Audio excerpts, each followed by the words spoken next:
पर्वत mount Everest माना जाता है, जिसकी ऊंचाई 8,848 मीटर है, परंतु फिर भी इस पर 4,000 से ज़्यादा लोग चढ़ाई कर चुके हैं। जबकि दूसरी ओर कैलाश पर्वत सिर्फ 6,638 मीटर ऊंचा है, फिर भी इस पर कोई भी इंसान आज तक चढ़ाई नहीं कर पाया। तो आखिर इसका कारण क्या है कि कोई भी इस पर चढ़ नहीं पाया है? दरअसल साल 1926 को ह्यूज रटलेज, जो कि एक इंग्लिश सरकारी कर्मचारी थे, उन्होंने कैलाश पर्वत पर चढ़ने की कोशिश की थी, और जब उन्होंने इस पर चढ़ाई शुरू की तब उन्होंने पाया कि उन्हें दिशा भ्रम हो रहा है। वो कभी तो उस पर चढ़ रहे होते तो कभी नीचे उतर रहे होते, और उन्हें समझ नहीं आ रहा था कि हो क्या रहा है। इसी तरह एक और पर्वतारोही जब कैलाश पर्वत पर चढ़ने के लिए आया तो उसने पाया कि जब उसने पहला कदम उस पर्वत पर रखा तो उसकी धड़कन बढ़ गई, और धीरे धीरे ये बढ़ती ही गई, और एक समय उससे यह सहन ना हुआ और वो वापस आ गया।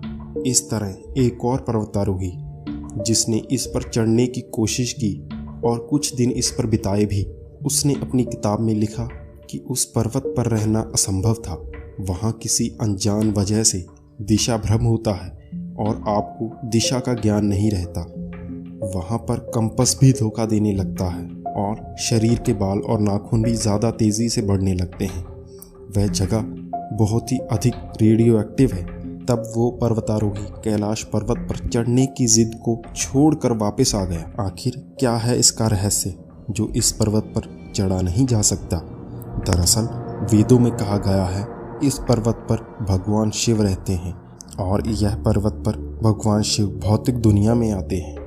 दरअसल दुनिया के कुछ बड़े वैज्ञानिकों ने रिसर्च में पाया कि यह जगह बहुत ही ज़्यादा रेडियो एक्टिव है, और इसका असर हम पर भी पड़ता है, और हमारे पुराणों में भी भगवान शिव को महाशक्ति कहा गया है।